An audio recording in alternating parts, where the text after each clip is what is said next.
नमस्कार साथियों, आप सभी का स्वागत है हमारे YouTube channel next step to success, अगला कदम सफलता की ओर। ठीक है, आज हम चर्चा करेंगे हिंदी विषय में वर्णमाला पर। वर्णमाला जो है वो सभी कंपटीशन एग्जाम्स में बहुत ज़्यादा आती है, कम से कम 4 से 5 नंबर तक हमें उसमें मिल जाएंगे। हम इसको अच्छे से समझेंगे, क्या है इसमें, कितने प्रकार की होती है, कितने भेद हैं, क्या क्या परिभाषाएं हैं किस किस की, सभी बारी बारी से समझेंगे। तो पहले तो हम इसमें देख लेते हैं कि वर्णमाला की वर्ण तालिका नोट कर लेते हैं सभी, क्या क्या है इसमें। तो आइए शुरू करते हैं। वर्णमाला जो है, पहले तो वर्णमाला की परिभाषा समझते हैं क्या है। वर्णमाला का मतलब है वर्णों का व्यवस्थित समूह। वर्णों का व्यवस्थित समूह क्या कहलाता है? वर्णमाला कहलाता है। वर्णों का व्यवस्थित समूह वर्णमाला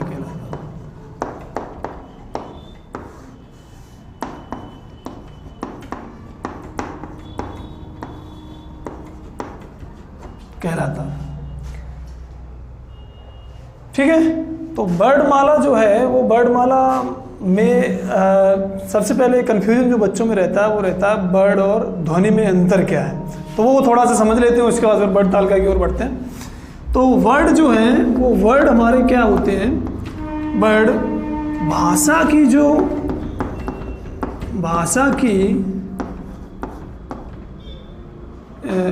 जो लिखित इकाई है, भाषा की सबसे छोटी लिखित इकाई हमारी क्या कहलाती है? वर्ण कहलाती है। सबसे छोटी लिखित इकाई हमारी क्या होती है? वर्ण कहलाती है। ठीक है, और जो ध्वनि होती है, बहुत ध्यान से समझना इसको, क्या है जो ध्वनि होती है? वो होती है भाषा की मौखिक इकाई। क्या होती है? भाषा की सबसे छोटी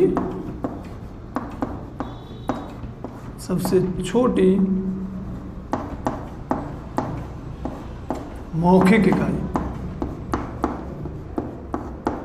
साथ साथ में लिखते भी चलेंगे सभी। इसमें क्या है? भाषा की सबसे छोटी मौखिक इकाई हमारी क्या कहलाती है? ध्वनि कहलाती है। अब आज के बाद इसमें कोई कंफ्यूजन नहीं रहना चाहिए। जो वर्ड होती है वो हमारी क्या होती है? लिखित इकाई होती है, और जो ध्वनि होता है वो हमारा क्या होता है? मौखिक इकाई होती है। ठीक है, जिससे हम बोलते हैं, जो मुंह के द्वारा जीव और बोला जाता है वो हमारा क्या होता है? ध्वनि होता है। सिर्फ इसको मौखिक रूप से बोल ही सकते हैं। वर्ड हमारा जो है वो हमारा क्या होता है? लिखित रूप से होता है। जैसे हम कोई भी अक्षर लिख देते हैं, का, इसको बोल तो दिया, लिख दिया, तो ये हमारा क्या हो गया? वर्ड हो गया। हम इसको सिर्फ बोलेंगे तो ये हमारा क्या हो जाएगा? ये हमारा हो जाएगा ध्वनि। क्या हो जाएगी? ध्वनि हो जाएगी। ठीक है, चलो इसके बाद में चर्चा करते हैं। आगे हम देखेंगे इसमें वर्ण तालिका कि वर्ण तालिका में हमारे कौन कौन से अक्षर आते हैं वर्णमाला के अंदर, वो हम समझ लेते हैं। देखो क्या है, साथ साथ में नोट भी करते चलेंगे। क्या है? वर्ण तालिका पे आते हैं। जो वर्ण तालिका है, वर्ण तालिका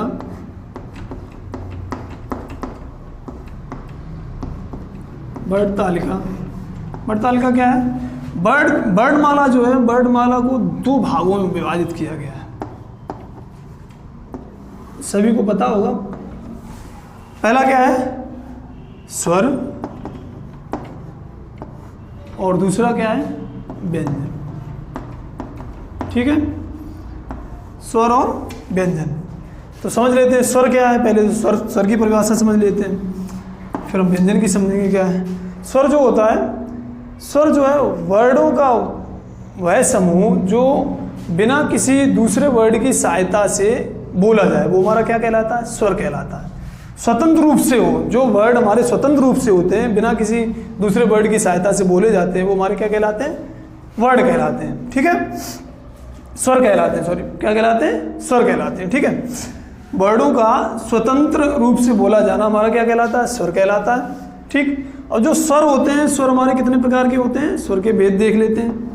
स्वर हमारे जो हैं वो हमारे 2 प्रकार के होते हैं। एक होता है लघु स्वर, एक होता है दीर्घ स्वर।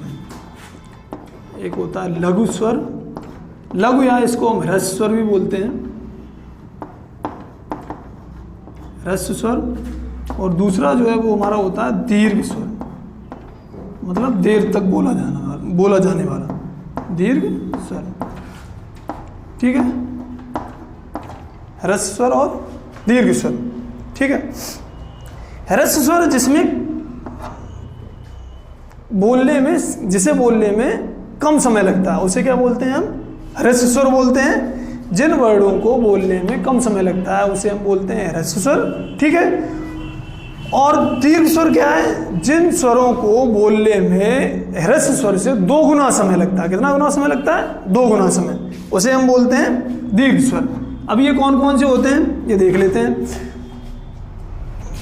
ह्रस्व स्वर जो हैं वो हमारे होते हैं 4। कितने होते हैं? 4। छोटा आ, ई, उ और री। ठीक है, ये कितने होते हैं? हमारे 4 होते हैं। कितने होते हैं? 4। ठीक है, दीर्घ स्वर जो है वो हमारे कितने होंगे?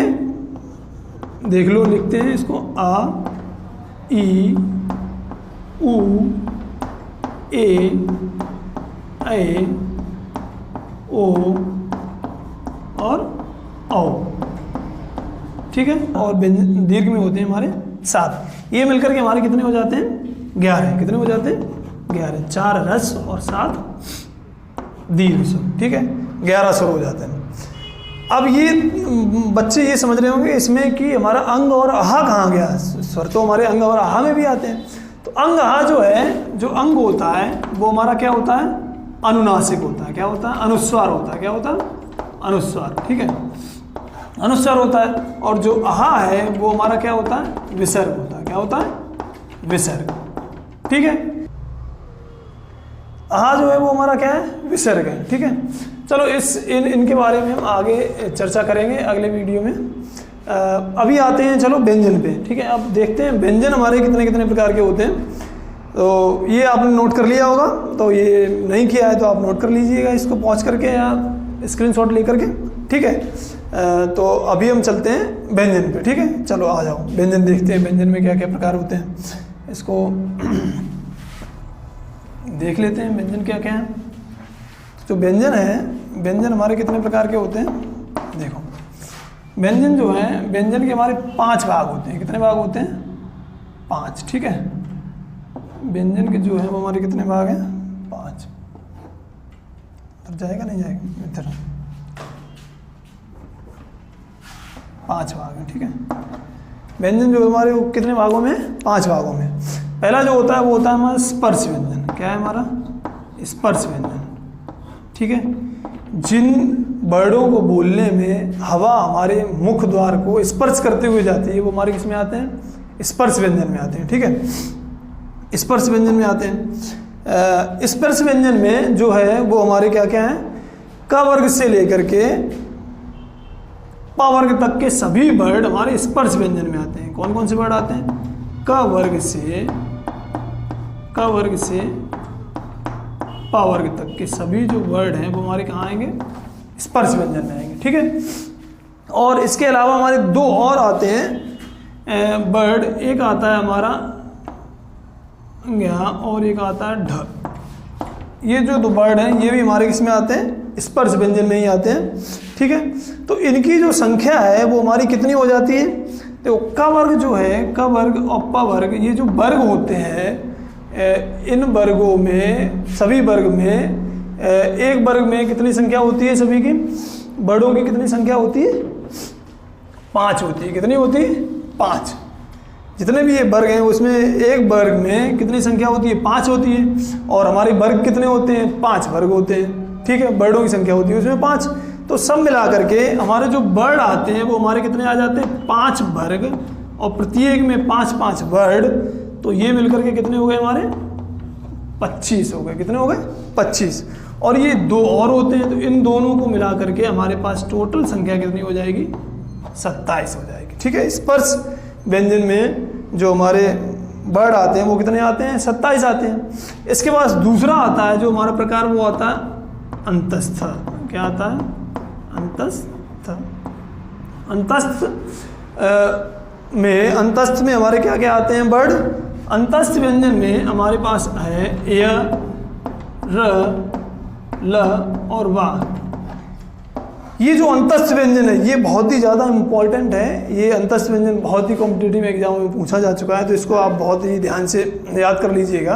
अंतस्थ व्यंजन में क्या क्या आता है, य, र, ल और वा। इनकी संख्या होती है हमारी 4। ठीक है। अंतस्थ व्यंजन के बाद तीसरा आएगा हमारा ऊष्म व्यंजन। कौन सा आता है, ऊष्म व्यंजन भी बहुत पूछा जा चुका है, तो ऊष्म व्यंजन को भी थोड़ा सा ध्यान दे देना। ऊष्म व्यंजन में हमारे आते हैं स,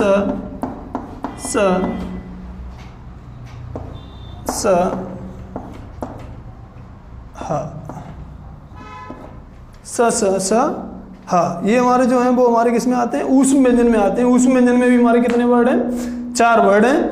और इसके बाद हमारा आता है आगत और संयुक्त। इसके बाद हमारे व्यंजन के कौन कौन से भाग रह गए हैं, आगत रह गया और क्या रह गया, ये संयुक्त रह गया।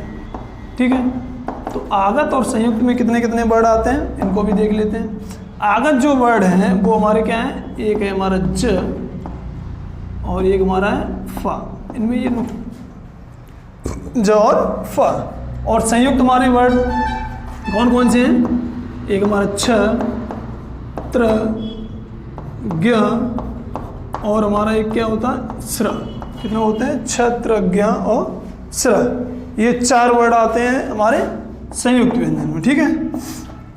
तो अगर हम देखें यहाँ पर व्यंजनों की संख्या वो हमारी कितनी हो गई है सब मिला करके, तो 27 तो हमारे हो गए स्पर्श व्यंजन, 4 हमारे हो गए अंतस्थ, 4 ऊष्म व्यंजन, आगत में भी 2 हो गए, संयुक्त हमारे कितने हो गए, 4 हो गए। इन सभी की संख्या मिला करके जो हमारी हुई वो कितनी हुई, सभी जोड़ लेंगे, ये हो गए सब मिला करके हो गए हमारे 41। कितने हो गए, 41 हो गए। ठीक है। 41 हमारे हो गए व्यंजन। अब अगर वर्णमाला देखी जाए तो वर्णमाला में हमारे कितने कितने हो गए, तो वर्णमाला जो है, वर्णमाला में हमारे सभी वर्ड मिला करके कितने हो गए, 11 तो हमारे पास स्वर थे, 11 क्या थे, स्वर। और जो 41 हैं वो हमारे क्या हैं, व्यंजन हैं। तो ये स्वर और व्यंजन मिलकर के हमारे कितने हो गए, 52 हो गए। कितने हो गए, 52 वर्ड हो गए। ठीक है। तो वर्णमाला में हमारे कितने वर्ड होते हैं, सब मिला करके 52 वर्ड होते हैं। ठीक है। तो वर्णमाला देख लिया आज हमने, वर्ड तालिका में कितने कौन कौन से किस भाग में कितने वर्ड आते हैं और सब मिला करके कितने वर्ड होते हैं, स्वर में कितने होते हैं, व्यंजन में कितने होते हैं, ये सब आज हमने देखा। तो इसके विषय में हम गहराई से अगले वीडियो में अपने समझेंगे। आज का वीडियो यहीं तक रखते हैं। इसको बार बार देख करके और लिख लेना कॉपी पे, ये बहुत ही ज़्यादा पूछे जाते हैं। इनके विषय में आगे चर्चा करेंगे अच्छे से, गहराई से। ठीक है।